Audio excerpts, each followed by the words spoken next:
This is the Whole Care Network.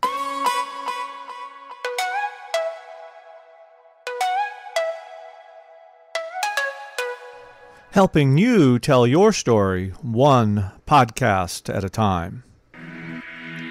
Content presented in the following podcast is for information purposes only. Views and opinions expressed in this podcast are solely those of the host and guest and may not represent the views and opinions of the Whole Care Network.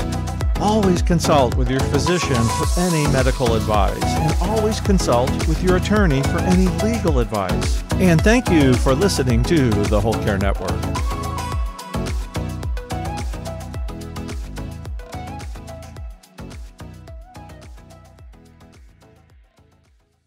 I used to joke that there were two voices. There was the one on the inside that was like, "Are you kidding me? What?"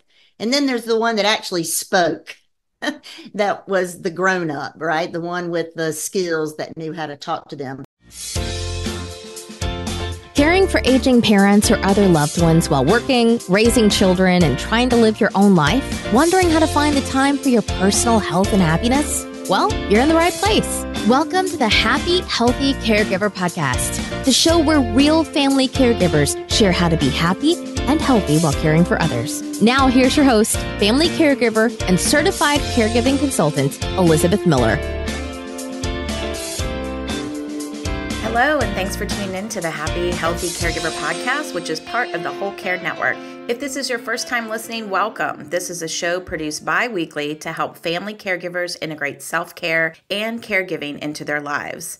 Does your company have employee resource groups and prioritize employee wellness? If so, you may want to let them know that I offer an annual corporate support package that includes educational webinars, a caregiving panel, monthly group coaching calls, and a whole lot more. I'm excited that employers are starting to get that working family caregivers need their support. And this support also benefits employers as it's expensive to attract and train new employees, and supported employees are more productive and present. In the show notes, I'll link to my speaker page, which includes a speaker demo video. If your employer likes what they see, they can use the Contact Us page to reach out to me. I'd like to thank our episode sponsor, Rare Patient Voice. Do you want to earn cash in exchange for your opinion? Rare Patient Voice, or RPV, helps connect researchers with patients and family caregivers for over 700 diseases and conditions. For patients and caregivers, RPV provides the opportunity to voice their opinions to improve medical products and services while earning cash rewards. Rare Patient Voice, helping patients and caregivers share their voices. If you're interested, join the RPV panel at rarepatientvoice.com/Happy Healthy Caregiver. For this episode segment of What I'm Reading, I recently read a nonfiction book called Doing Life with My Adult Children, Keep Your Mouth Shut and The Welcome Mat Out by Jim Burns. Dr. Jim Burns is the host of Homeward with Jim Burns radio programs. His passion is communicating to adults and young people practical truths to help them live out their lives. My hairdresser, who I call my therapist, suggested this book and said she recommends it to clients a lot, along with another book that I've read called Boundaries. Our roles change as parents to adults, and this book gives tips and suggestions to thrive and keep the peace. Some things feel like common sense, and yet I know many that don't follow these suggestions, including sometimes my husband and I. I wanted to read this so my husband and I could better support our son who's graduating college and looking for jobs. His journey is quite different than our daughter's, who had a very specific niche she was looking for, applying for nursing jobs and particularly NICU nursing jobs. Big tips in this book are to encourage rather than criticize. Even shoulding, shoulding, comes across as criticism. It's interesting that the word should is something I too try to avoid saying in my Happy Healthy Caregiver blog posts and social posts for that same reason. I had always felt as a caregiver that the should comes across as criticism. I was reading and felt there were many tips in here that work for other family dynamics, such as being an adult of an aging parent. Ultimately, we all need to manage expectations and bite our tongue sometimes and lead with love. This book is short and worth the read. It is written with much Christian guidance and references, so I want to call that out if that's not your cup of tea. I gave this book 4 out of 5 stars on Goodreads, and I will link to it in the show notes. My favorite thing or product that I want to share this week is called Tula Skincare Eye Balm. In particular, it's the Rose Glow version of that. This is an under-eye skincare product that I use before I put my makeup on. I was introduced to this Tula Skincare Eye Balm by my daughter, and this glow stick, I'm going to call it, hydrates the skin under your eyes while also brightening them. It has a lot of active ingredients in it, like probiotic extracts, hyaluronic acid, caffeine, rosehip oil and rose water, apple and watermelon, and blueberry essences. I'm not alone in liking this product. It has over 13,000 Amazon ratings and a 4.4 star rating. Check it out and see if you like this under eye balm. Let's meet today's caregiver in the spotlight. Edla Prevette is a mental health counselor who cared for both of her parents. Edla's professional and personal care experiences are being poured into a program she's developed for adult children of aging parents. In this episode, Edla shares ways in which you can increase cooperation and decrease conflict, ideas for caregivers' safe place, handling different personality temperaments, and how to incorporate exercise snacks into your day. Welcome, Edla, to the Happy Healthy Caregiver podcast. How are you, Elizabeth? It's so good to see you. Great to see you. I'm excited to get to talk to you today, but we always kick off our show with a little bit of words and inspiration from what I call the Happy Healthy Caregiver jar. Okay. So let's see what's got in store here for you today. Okie doke. It says, sometimes I need to go off on my own. I'm not sad.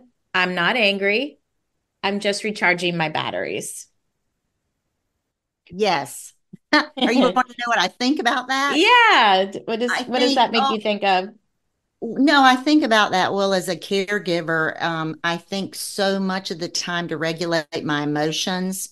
I think it's so important for us to just take a minute by ourselves. And it doesn't mean that we might be angry or we might be sad, but I think it's just a matter of being with our thoughts, having a minute to sort of regulate our nervous system so that we can continue to do this work for our loved ones or our family or our clients or whoever we're working with. So yeah, it's a lot. Did you have a place that you would go to retreat and kind of do this? Oh, yeah. Well, there's multiple places. It sort of depends where I am, right? So in my house, certainly it's up in my bedroom, or I have a great walking area that I can go in our neighborhood. So I would do, that was probably the most common, but I'm really big on being proactive about kind of those things. So when I'm working with other people or even with myself, when I'm going to the beach or going anywhere, I've always got my safe place, right? I always sort of pre-plan,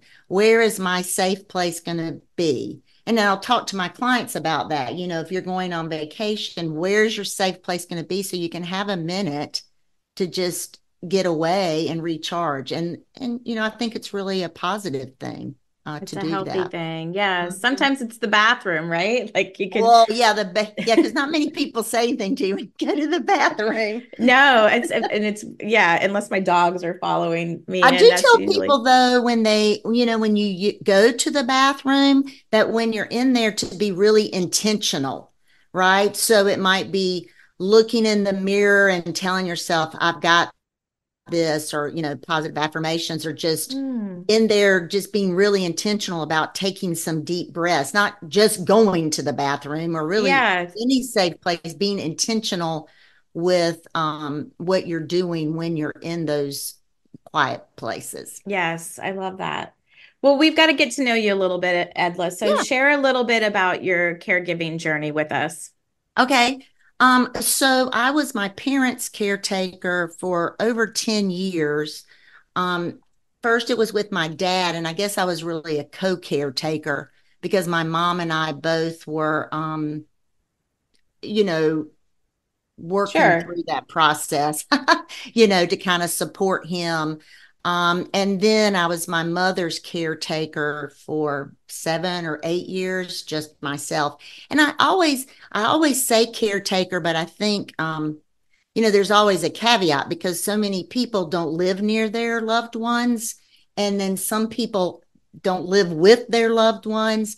I always felt like I was really more of my mother's care manager because I did not live in the home with her, like I wasn't bathing her and feeding her and doing those sorts of things. I was more of the financial caretaker and the emotional caretaker and the logistical caretaker. And I think That's a when good we way to put it.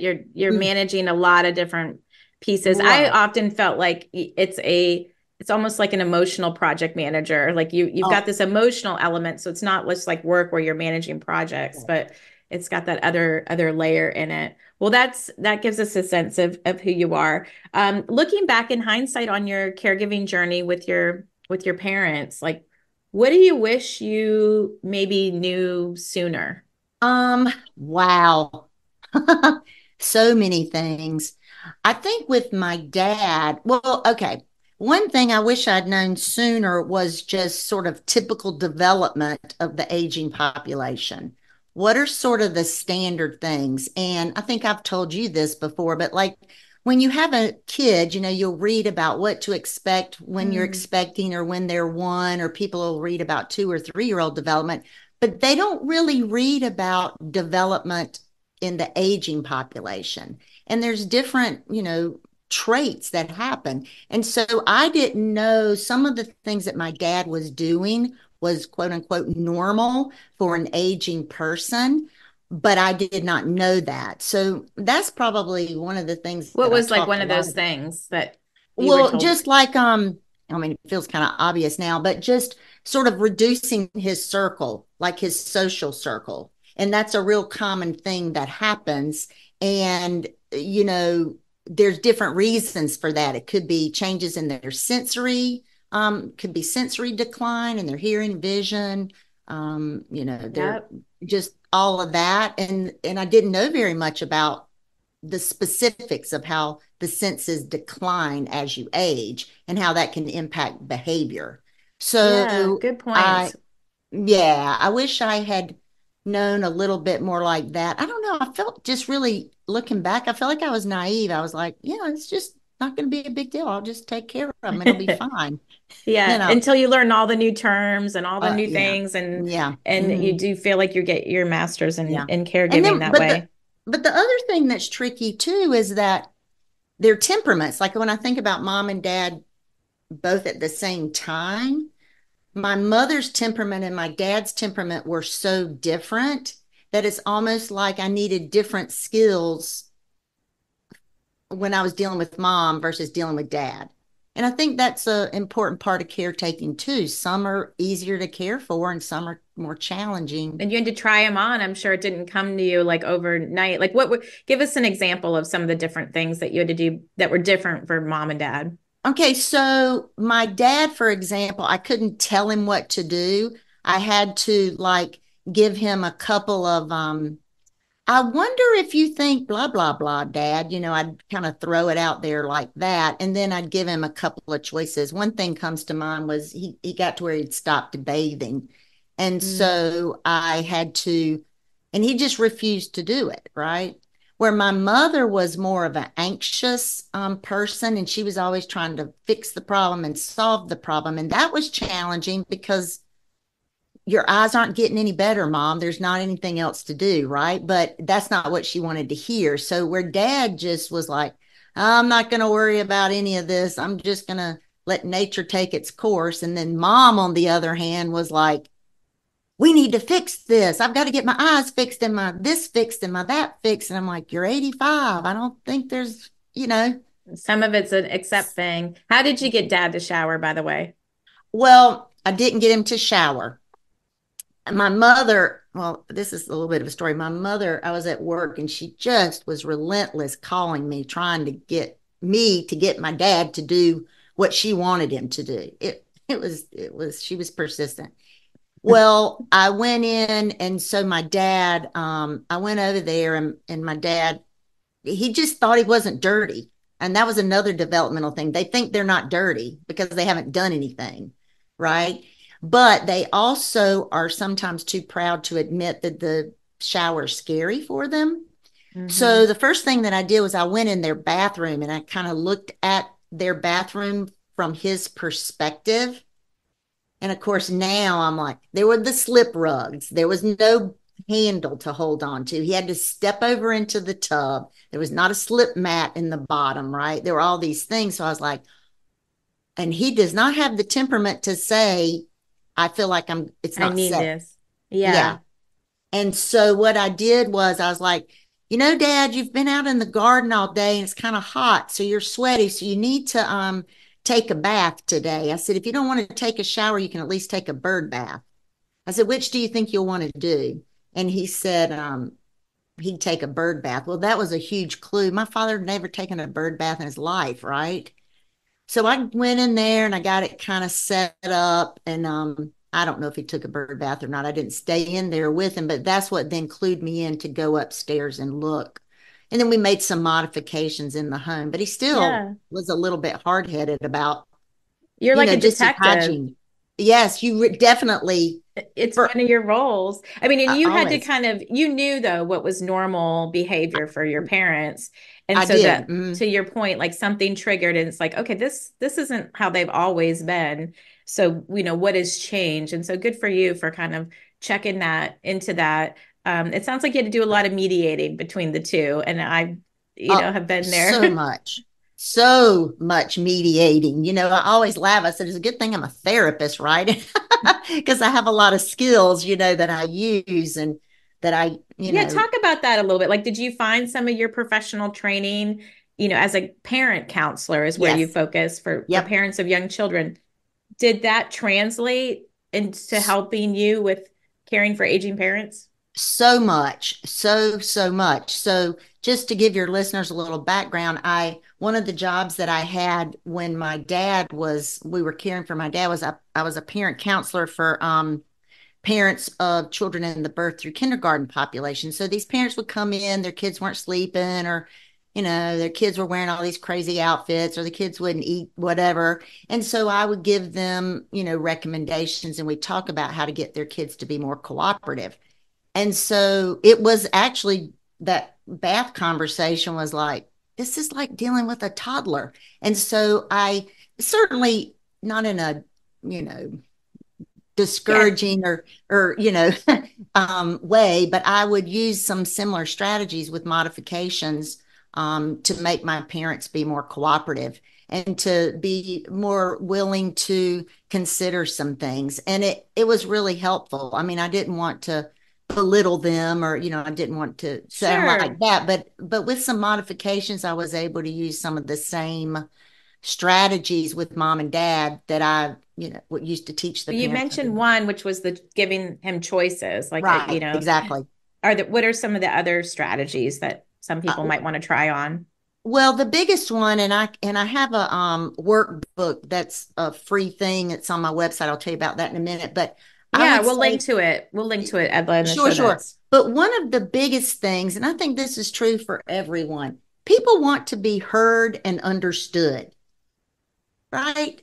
Yeah. If you feel like somebody understands what you're saying, whether or not you agree with it, if somebody just takes a minute to feel like they're being heard, then when you have to problem solve, you've got a better chance of them participating with you. So my mother was much more, I use this much more my mother because she was a pretty anxious person and, just much more of an emotional person, let's just say.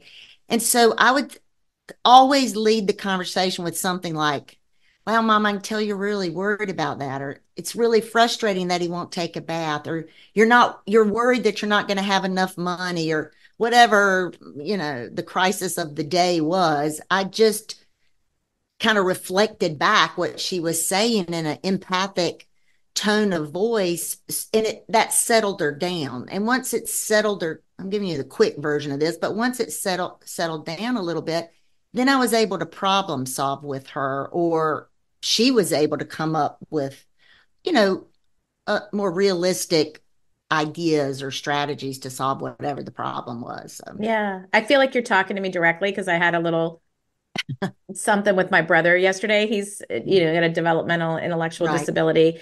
And yeah, right, he feels like he's not heard often. right, And we're his siblings. So definitely a different role. And he's right. got a different temperament. So I'm taking a lot of what you're saying to heart here because he'll literally say, like, you're not listening to me.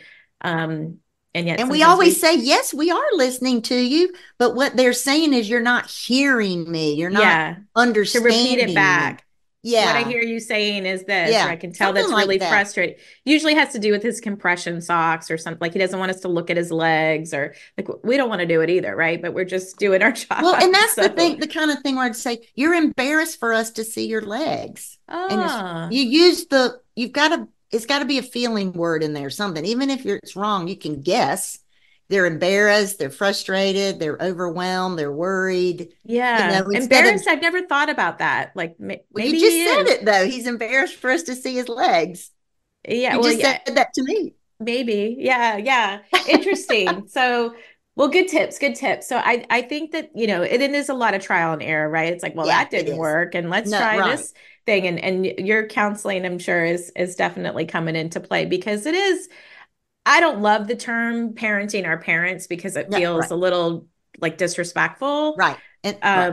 But there is a role reversal thing Reversal. that Hmm. happens here, or a change up, or a switch up, or however you want it. The roles change, and so just yeah. How do you describe it? Well, I was going to say, parenting your parents is like the easiest thing to say because people just can sort of get that. But you're exactly right. You don't, they are adults and we need to give them autonomy. However, I can't tell you how many people call me, my mom's acting like a toddler, my Yeah, dad's acting like a teenager, right? And so then the skills that you have to use sometimes are different depending on where they are in their aging process. I think just parenting your parents is like an easy thing to say that people can kind of get, but I totally agree. It's not without, it should be respectful, but you can also set boundaries with them, and yeah. you can Do learn a ways. dignity, do it. Yeah, I do mean, it and it dignity makes and sense that people say, "Oh, they're acting like a teenager." It's like there a lot of those struggles, and it is like a struggle, right, for not power, but yeah, uh managing expectations. A lot of it's around safety, but independence. You're independence for talking about sure. independence. A Right. teenager wants to be independent, so do our aging But loved they ones. don't always make safe choices. Teenagers Exactly. don't, right? Yes. And Yes. So that's where the idea of understanding the development of the aging population, because those things, their abilities do flip, right? It flips where some of the things that they are doing, they kind of, if you think about like a bell curve, they're these functioning adults, and then they kind of revert back to yeah. sort of Are you a teenage certified behaviors. senior advisor? Did you become I feel like you're teaching me with some stuff that I learned when I became a CSA, a certified senior Yeah, advisor. no, We yeah, spend a lot of time talking about that. It's probably taken from some of the stuff that, yeah, social stuff that people learn about, and being a therapist and a social worker. But it talks about that we right, spend a lot of time as a CSA, a certified senior advisor, talking about what that means and understanding right, that aging space, because then you are kind of coming into it with a reference point of correct. understanding where they are. And I think also one of the big things I learned is like disease is not synonymous with aging. So we don't have to That's assume that true. everybody is going to die from a disease or get a disease. Like that was also like, oh, as an aging Right. person myself, getting the, Sure. closer. It's comforting, I think, to know that they're not synonymous. Yeah. And to your point, as a licensed therapist, I have to do CEUs, Yes. so most of my CEUs, are in this You've aging chosen population to be. arena. I kind of shift depending on what my area of interest is, depending on what my It's so CEUs are. good though. Yeah, It's no, I really love it. good Yeah, yep, to I to love it. understand all of that. You had also said that you had to work on your personal composure so Oh, that you could be present and calm and yep. clear. Like, how did that happen? Because sometimes it is like these are emotional times and frustrating times. Like, what does that Right. look like? Well, I think for me, without, going through my, my whole life's journey, um, let's just say there was some complexities between myself and my parents, some dysfunction of, years of sort of different Sure. ideas about things, right? So fast forward and I'm an adult and I live my own life and now I'm which they don't really have a say anymore in what I do and how I behave and whatever. And now all of a sudden I'm thrown back into this role with my parents and sometimes I felt like, oh my gosh, am I like 10? I'm acting like a 10-year-old with my parents. And so I used to joke that there were two voices. There was the one on the inside that was like, you kidding me? What? And then there's the one that actually spoke. That was the grown up, right? The one with the skills that knew how to talk to them. But I mean, one of the things was I had my own therapist and I saw her and I know you're going to ask about self-care later, but I saw the therapist once a week, once a month to sort of just where did my past, my upbringing and my relationship with my parents as a child crash into my relationship with them as an adult who is now their caretaker. Mm. And so some days that wasn't very clear, but I was pretty good at it by the time I think it was harder when I was working with my mother around my dad because like you're saying I was having to do so much mediating and kind of dealing with dad's temperament and mom's temperament and them together, Yeah, you right? feel like a Which, marriage counselor at some oh point. yes, their child, right? Yeah. So yeah, it was tricky. And then once I was just caring for mom, it was a little better because she was consistent, so I knew pretty much how she was going to respond and react. So I knew when I needed to really fill up my bucket um, to tend to her, address different Yeah, things. that's Yeah. a good point. So you basically kind of almost anticipate certain Yeah. situations. Mm-hmm. And I feel like I did some of that too. Like I had to be in a certain frame of mind before I would pick up the phone to call or show up for a visit, and could anticipate some of the things that maybe we were going to talk about so that you can kind of be prepared if you need to set some Yeah. boundaries. Yes. And that reminds me, my mother she would go to the doctor, and later in her life, I started going with her.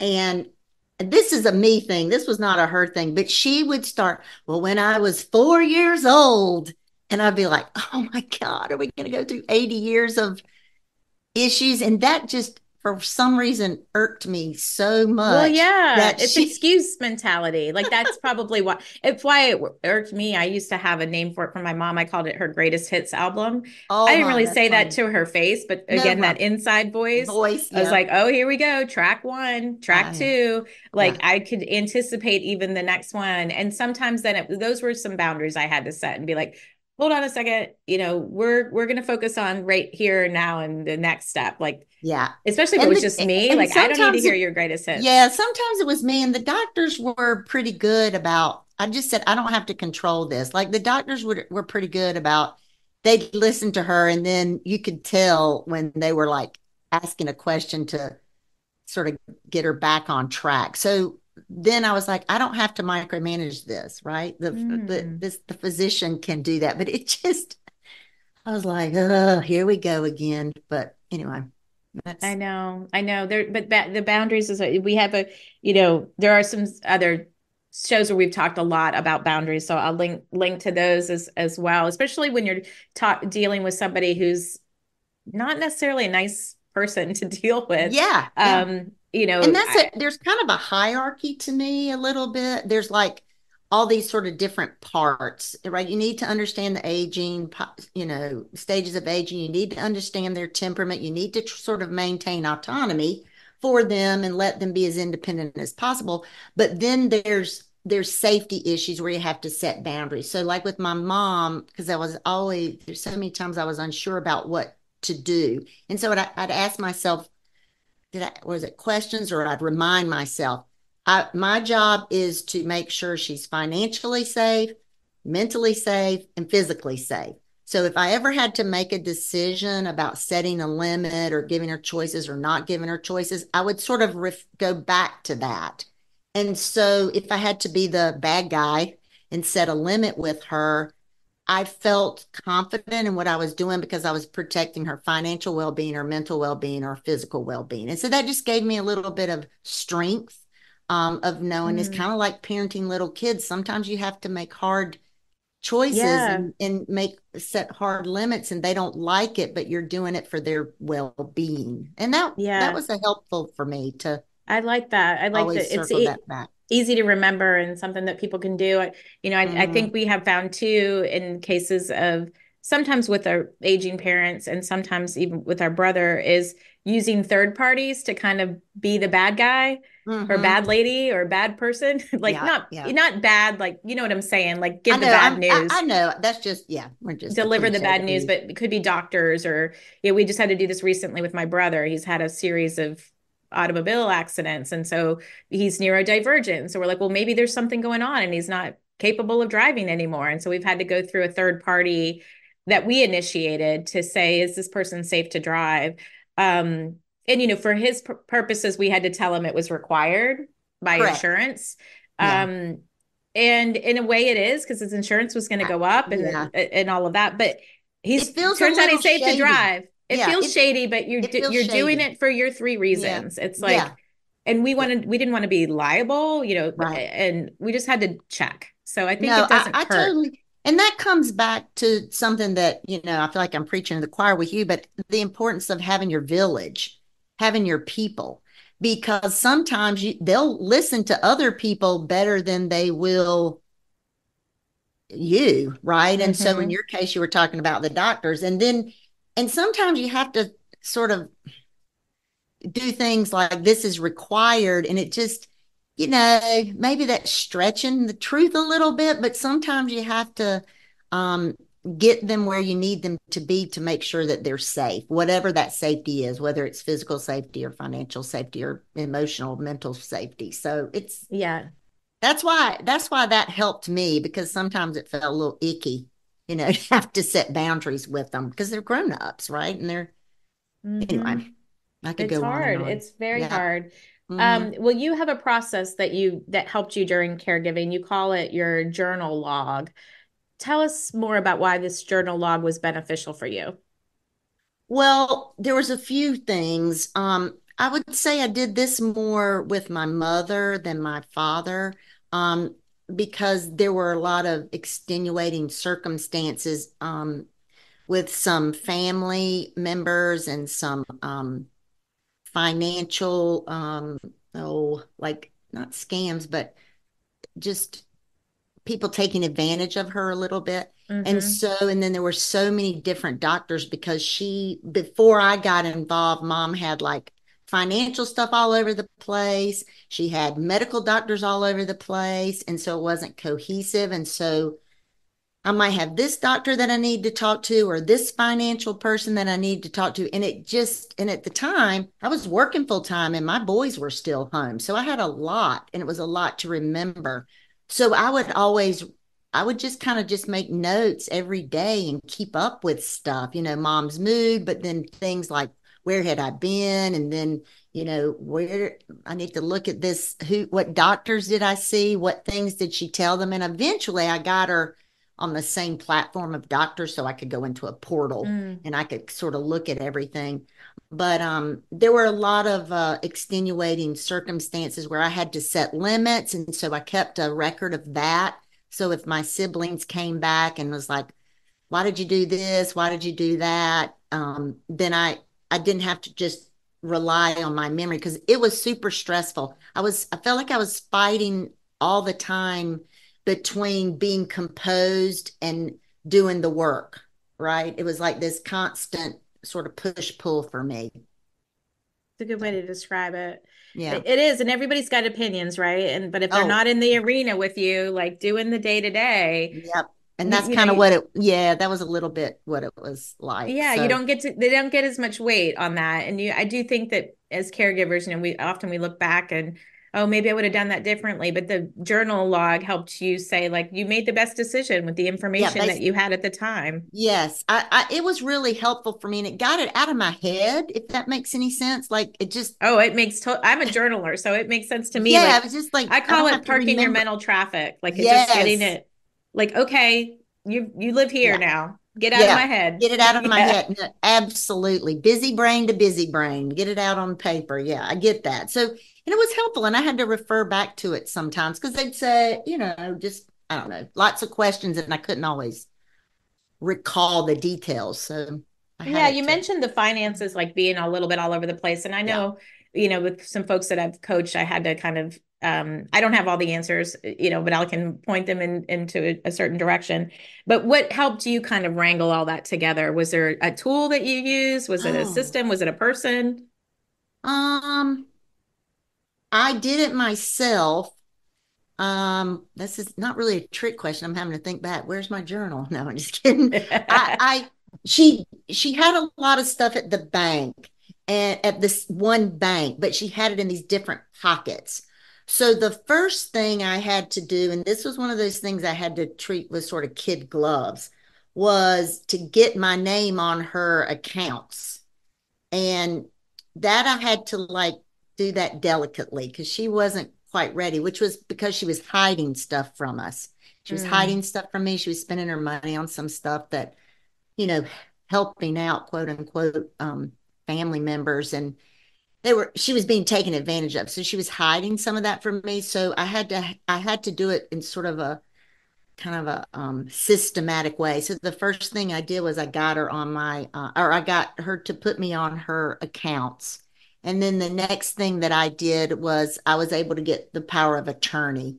And again, it just talking about it out loud, it sounds like I was being so secretive and, It's but hard though. They're yeah, used it to was a not. dance. Mm-hmm. Yeah, and I have heard different things about the putting your name on the accounts. Like I know it can make it easier for us, but sometimes I've heard that it can also make us liable for some of their expenses. Yep. So definitely check with Yes. your financial Well, person that's what on that was that. the next thing that I was going to say. And then it was like, okay, where do I'm doing this because in my mind, I was protecting her financial safety, right? Because she's being taken advantage of it. And then my husband, I think, was actually like, but hold up, Now you're exposed. how does Yeah. this expose us? And so Well, and then, maybe it also, I think, could be a disadvantage for Medicaid. And this is where, like, again, not my right. arena, but if they ever are applying for that, but the power of attorney, nobody's going to argue with that. That's Yeah, yeah. get those. And it worked out. I mean, it worked out because then eventually she got to where she couldn't pay her bills anyway. So, then I was able to do some of that.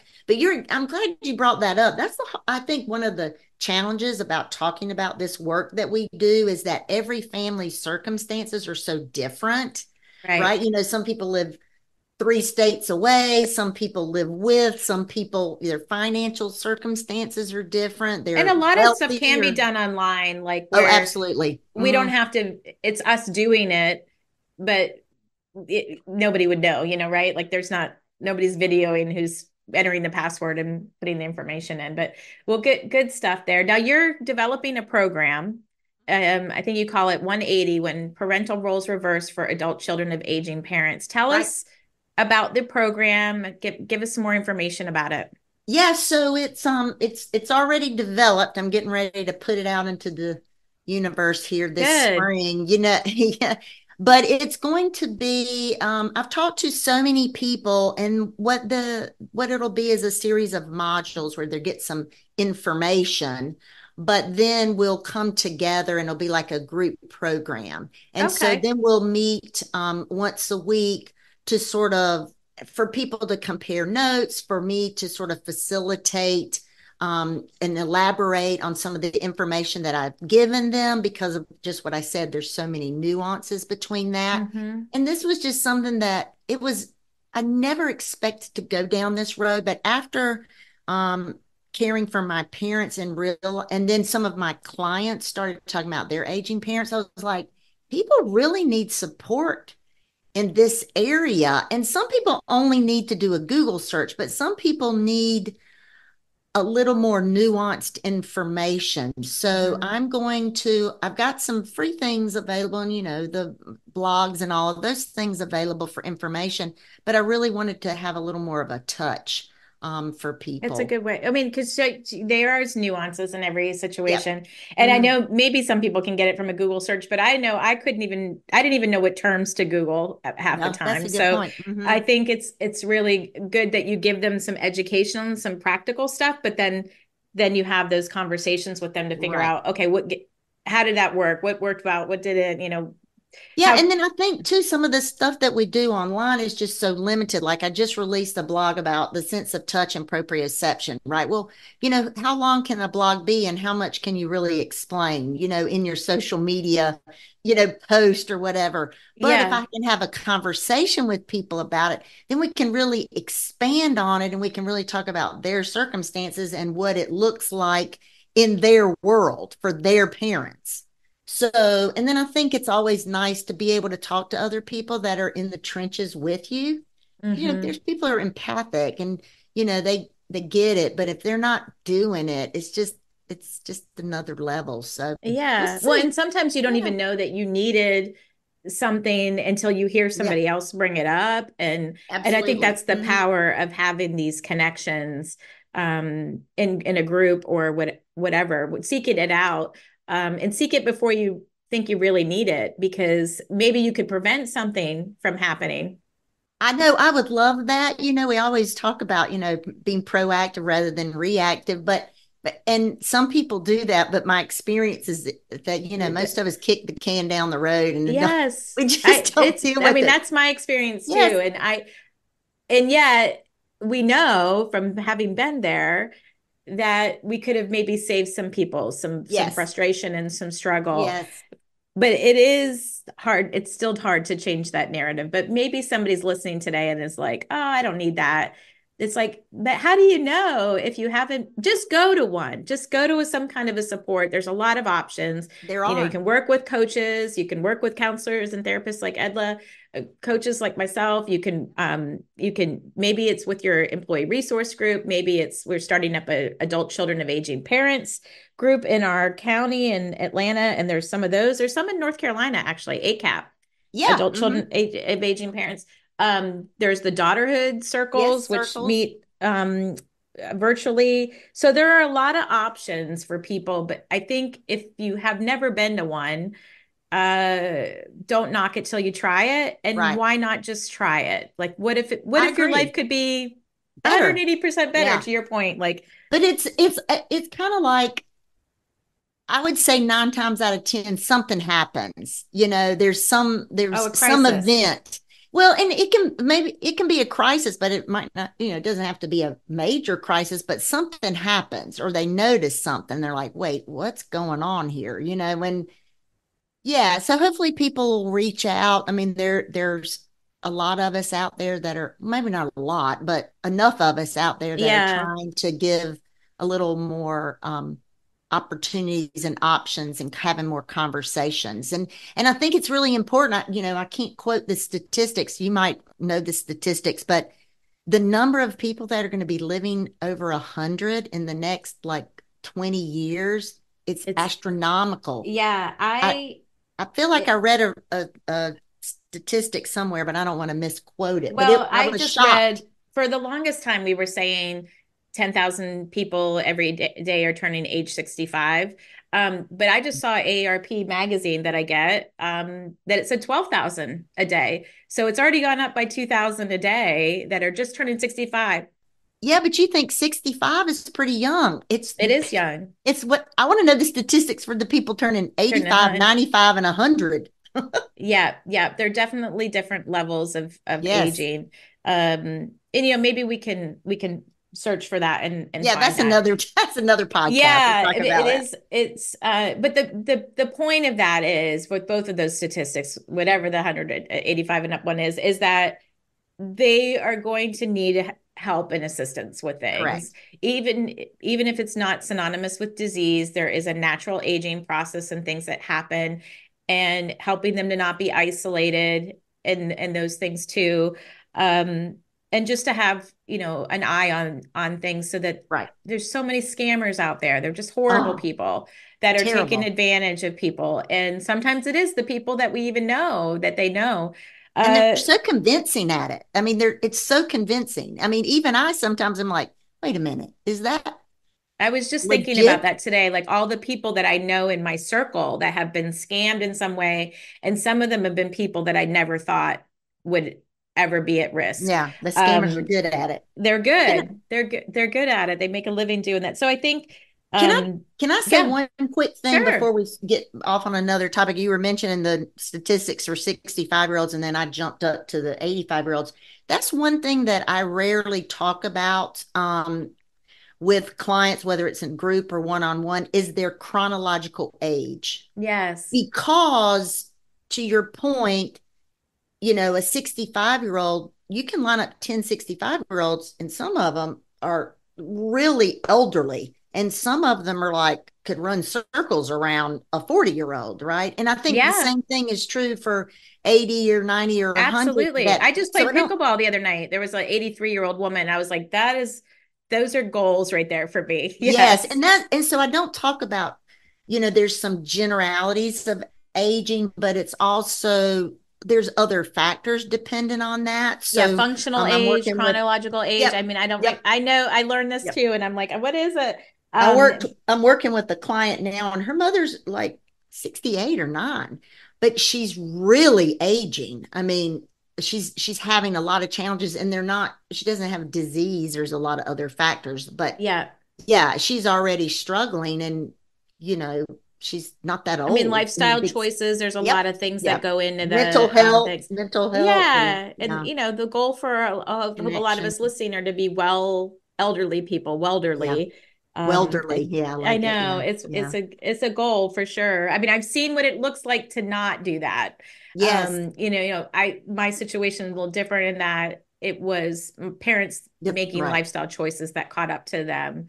Um, that put us in a position of needing to care. Yes. And the other thing that I would say is, like you were talking about disease, that impacts what you can do. So like one of the things you're talking about, the program that I have coming up, the one of the things, the way that sell it or advertise it is it's appropriate for these people, but one group it's not appropriate for is if your parent has late stages of Alzheimer's or dementia Yeah, related things, because you need a specialized skill set for that, right? It's kind of like what you're talking about, absolutely. neurodivergent people.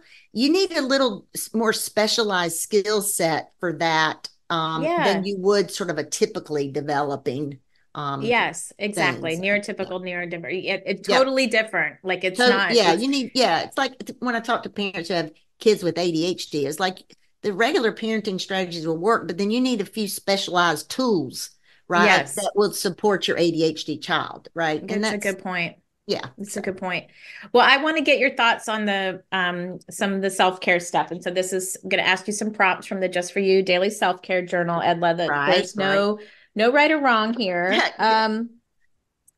Okay, something that we haven't talked about, but what's the most exciting thing happening in your life right now? I have It's two granddaughters, and I get to keep yay, them 2 days a week, and they're girls, and I only had boys. So yes, that's my so she's one fun. What are six they months into old. right now? Well, they're just babies. They're So okay. or little. So I just yeah. It's Oh, it's just what fun you have in store for you to so do some fun. fun things. So Yes, I fun. love that. That's a big part of your self-care, I'm Yeah. sure. And that's I a know. different kind of caretaking, Yeah, I was gonna say, like you get usually I say it energizes you, but you might be exhausted well, after being both. with your But that's another good point. You'll hear a lot in our universe about the sandwich generation, but there's also the double sandwich generation, because there are some people that are caring for their grandchildren, and then they have their adult children, and then they have their aging parents, aging parents. because people are living so long. So there are some people that are, like I'm helping with my grandchildren, but my parents have passed. But if they were still living, that would look really different. It would look different. Yes. Mhm. I've heard that called too. Yeah. Club sandwich, Club sandwich, yeah. double stacked Double stack, sandwich. yeah, yeah. Yeah. It's so many crazy. I would just call mine a sloppy Joe, frankly. I was like, this feels just like a sloppy Joe sandwich. Well, that's Uh, true. If you could have one self-care product on a desert island, what would you choose? Oh my God. Chapstick. Oh, too funny. Are you an addict? I think I might be. No, let me think. That's just I think I've always thought about those people on Survivor and you can only bring two things. And I would be like, oh my gosh, I think I would need my chapstick. Wow. I think a journal. If I could only have one thing, I feel like if I had a way to We'll give you the write. pen too, the pen and the journal. Oh yeah. Oh, thanks. I appreciate that. You're That's welcome. off the top of my head. If I had time to No, think of it's it, it good might come because up. then you could park all those thoughts that I mean, I'm sure Yeah. like, uh, yes, good stuff. Yeah, there's sometimes these, Because you'd there's be able to not. walk, so you'd be able to exercise, right? So you wouldn't have to take anything. Exactly. Maybe a pen that's also chapstick. Do you have like you sound like you're really good with like being intentional. You talked about that Yeah. earlier. Like, do you have some kind of a positive habit or something that you could incorporate when you're like stopped at a red light or when a TV commercial comes on? Like kind of when you just have this like opportunity of just sitting, like what is something that you might do Hmm. intentionally with that? Um, well, I don't know about at a stoplight, but I guess I could do it at a stoplight too. But at home, I'm more likely to do some stretches like in during the commercials and stuff. Like Yeah. like exercise snacks, like But even just like a whenever. head roll, Right, even like like a head roll, or if I'm standing yeah, in the kitchen, I'm pretty intentional about that. Because sometimes exercise is hard for me to fit in my day. So if my daughter-in-law told me about this idea of exercise snacks, and I thought, oh, I like a snack. And so then I was like, let me just yeah. do What are some some of her, what stretches. are some exercise? Well, it's just the idea of like if you've only got like I have a walking pad here in my office, and it's like, if I've got 5 minutes between clients, if I just or 10 minutes, if I just walk on the walking pad for 5 or 10 minutes, that's an exercise snack, right? And so Yeah. this like what you were talking about, sort of self-care, just doing some stretches or um during those when I have a few minutes. I think that's probably the most intentional thing that I do in a Yeah. I short think time. sometimes we can get caught hung up on it being like a big thing, an Right. all or nothing thing. And these little tiny things can like, add up Well, I think, yeah, and it's not only just physically, but for me, it's exercise really helps with sort of just, angst and worry and all of those things. So for just as much sure. as the physical implication, I think just the worry that goes along with not only being a caretaker, but being a helping professional, it's I think anything that can kind of reduce that or kind of mediate that is helpful. Yeah, But yeah. absolutely. Edla, is there anything that you wish that we talked about that we didn't, or that you want to just say directly to family caregivers that are listening? And then how do people find out more information about you? Well, okay, let's see. Gosh, there's so many things. I think I want to reiterate because I could talk about this for long periods of time, but I think I want to reiterate a couple of things that you and I talked about. And one of those is don't wait till there's a crisis. If your parents are, if they qualify for Medicare, then it's, you might want to start reading some stuff and investigating some stuff. I think that, and I think the other thing is just start building your village of people that you have around you to help you with this. And I think also educate yourself about kind of what it means to be a caretaker, because some people are like, well, of course I'll do that. And you just do not know what you've signed on for. And so really be thoughtful about what it means to be a caretaker, what your strengths are, what the things that are challenging for you. Like I mentioned, I wasn't really into like bathing my parents. That just wasn't something I wanted to do. Some people Right. can do that, but that sort of daily care like that, that's just not my personality. And so I would encourage people to just think about what their strengths are um And it's and okay. and it's It's okay okay. that there aren't your strengths. Like we Well, cannot be yeah, good at because all of the pieces. yes, because then you get resentful. If Mm. if you're expected to do something that just goes so far against what you're comfortable with. So I Yeah, think good those would stuff. be the It's all main good. things that I would share. But Yeah, I think Well, you and and I could have ultimately a they lot should of just get conversation. connected with you, Edla, because you've got Oh, more to thank you. share. So Yes, thank you. where would people find out more information? My website for sure, edlaprevette.com. I have all the things on there. I call it the 180 bookend technique. It's a workbook. It's complimentary that people can download. And it has some really good, it's like 3 steps with Okay. examples and scripts that people can use immediately to increase cooperation and decrease conflict with their parents. So they can get that at the website. Yeah, and I'm also on Facebook at 180 with Edla Prevette, and that 180 spelled out. And then I'm on Instagram at 180 underscore Edla Prevette, and 180's And we'll link spelled to out. all of And I, that. yeah, I do some coaching, and the group program will be coming up this spring, and yeah, so Well, Edla good. Prevette This is has coming all the out very things. timely then. Well, y'all connect to Edla. She's been a Oh, thanks, delight to get Elizabeth. to know. So Yeah, thank you so much, Edla, for coming on the Happy Healthy Caregiver podcast and just you're educating welcome. us more about the things that we can potentially have a little control over when we are Right. faced with something that we don't have a lot of control over, and that is when our parents need more help from Yeah, us. yeah. Yeah. Thanks so much, Elizabeth, and you have a safe trip. Thank you. Thank you. All right, take care. Thanks for joining us today on the Happy Healthy Caregiver podcast on the Whole Care Network. As always, show notes that accompany today's episode can be found on my website, happyhealthycaregiver.com. Just look under the podcast menu for today's episode image, and that will take you to the page with the links and information we spoke about today. You'll also find other resources on the website, along with links to purchase the Just For You Daily Self-Care Journal. When you purchase from my website, you'll get a signed copy and for a limited time, free shipping. If you've enjoyed what you heard today, consider subscribing to the show on your podcast platform. It really helps other family caregivers find the podcast, and you'll automatically receive our bi-weekly shows in your podcast listening queue. Maybe while you're subscribing, consider leaving a 5-star rating and review, or just simply talk it up on your social channels. Let's stay connected. I'm on Instagram and Facebook as Happy Healthy Caregiver. And until we meet again, please take care of you.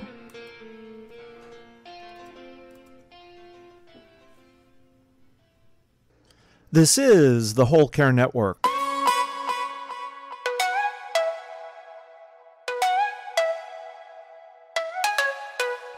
Helping you tell your story one podcast at a time.